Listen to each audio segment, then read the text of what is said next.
Je vous salue dans le précieux nom de notre Seigneur Jésus-Christ, lui le Sauveur du monde. Il était venu chez les siens et ils ne l'ont point accepté parce qu'on ne le connaît pas. Mais à tous ceux qui l'ont reçu et à ceux qui croient en son nom, il a donné le pouvoir de devenir enfants de Dieu. Mon nom c'est Boniface Paradon, votre serviteur. L'Éternel est omniprésent en nous et parmi nous. Si vous ne le ressentez pas, il faut absolument le chercher et vous le trouverez.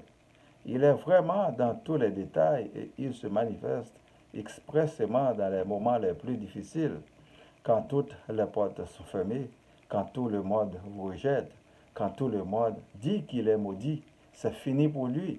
Dieu dit, je ferai pleuvoir sur toi une pluie de bénédiction et je prolongerai ta vie en vie éternelle. Il parle et c'est fait. Il est un Dieu de justice. Que le nom de l'Éternel soit béni pour toujours.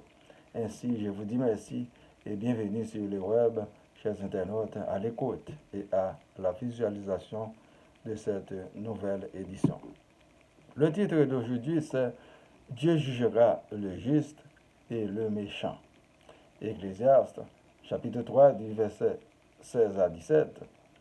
J'ai encore vu sous le soleil qu'au lieu établi pour juger, il y a de la méchanceté, et qu'au lieu établi pour la justice, il y a de la méchanceté.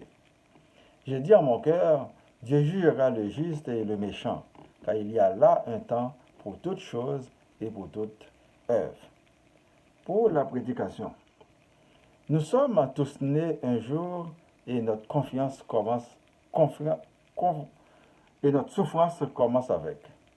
Nous avons trouvé le bien et le mal, l'injustice et la justice.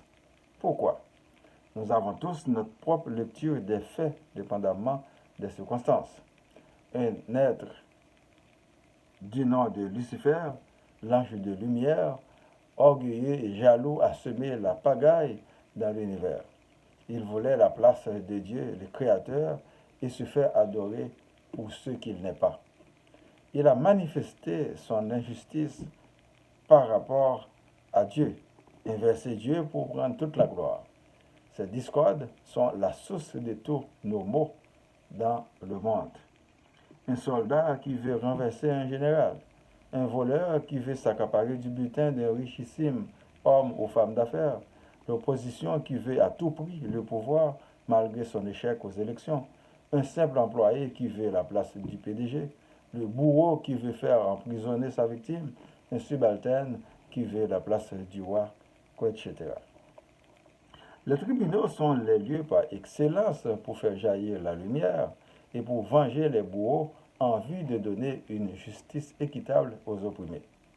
Malgré nous sommes au XXIe siècle, non seulement la justice est vendue aux plus offrants, on critique pas mal le système, souvent on la contourne.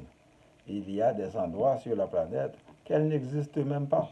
Nous sommes encore à l'ère d'œil pour œil et dent pour dent dans certaines parties du monde. Ne me demandez pas pourquoi tant de violence et de crimes dans certaines places du monde. Nous le savons et répétons tous que l'éducation et la justice élèvent une nation. Pourquoi les gouvernements ne s'y investissent pas davantage pour élever les nations? Pourquoi tant d'analphabètes, tant de misère, tant d'inégalités sociales, tant d'injustices sociales, tant de haine dans le monde? Le roi Salomon dit dans ce chapitre que Dieu jugera le juste et le méchant. Oui, à mon humble avis, Dieu jugera le méchant pour ses atrocités, ses méchancetés, ses crimes, son sadisme, son sans cœur. Mais juger le juste, n'est-ce pas une bête de temps, puisque Dieu sait déjà qu'il est juste. Il n'a rien à lui reprocher. Il n'aura pas à subir de procès. Ce serait incohérent.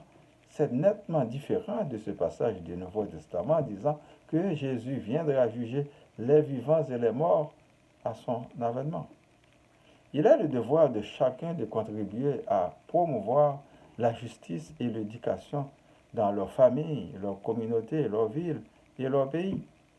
L'État doit faire appliquer une politique du genre à diminuer drastiquement le pourcentage d'abus et d'analphabètes. Cela ne sera possible qu'en combattant la corruption sous toutes les formes dans les appareils étatiques, afin de trouver des fonds suffisants pour éradiquer ce virus. L'injustice est dans tout le système judiciaire. Prenons l'exemple en Haïti, le système est nettement pourri et contaminé depuis des temps. Cela prend des acteurs en dehors du système pour le combattre et le démolir.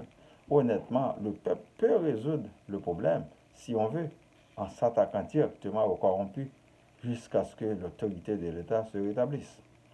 Il y en a en plus l'injustice sociale.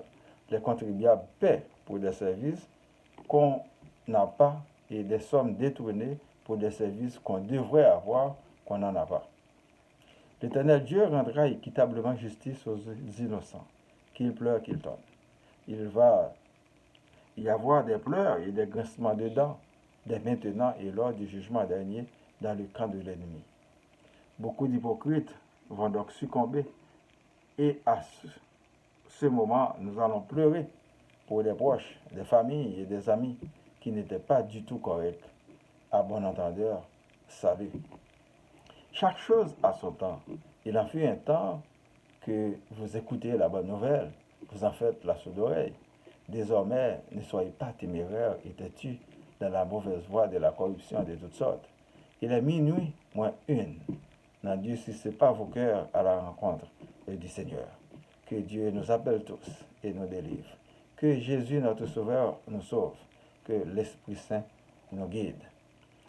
Nous prions pour moi, ma famille, vos familles, les membres du groupe Spiritualité, les amis, les personnes malades, les démunis, les leaders, les chômeurs, les personnes vulnérables, les personnes persécutées, les villes, Laval, Montréal, Québec, Canada et le monde entier. Que Dieu nous comble de sa grâce infinie. Nous récitons notre Père qui est aux cieux. Que ton nom soit sanctifié, que ton règne vienne.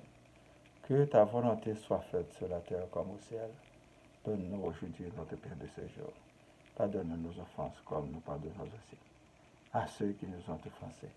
Ne nous laisse pas entrer en tentation, mais délivre-nous du mal. Car c'est à toi qu'appartiennent le règne, la puissance et la gloire, au siècle des siècles. Amen. Je vous souhaite de passer une bonne journée et une bonne semaine. Lisez et méditez toujours sur la parole de Dieu. C'est votre serviteur, Boniface Parada. Merci et à la prochaine. Au revoir.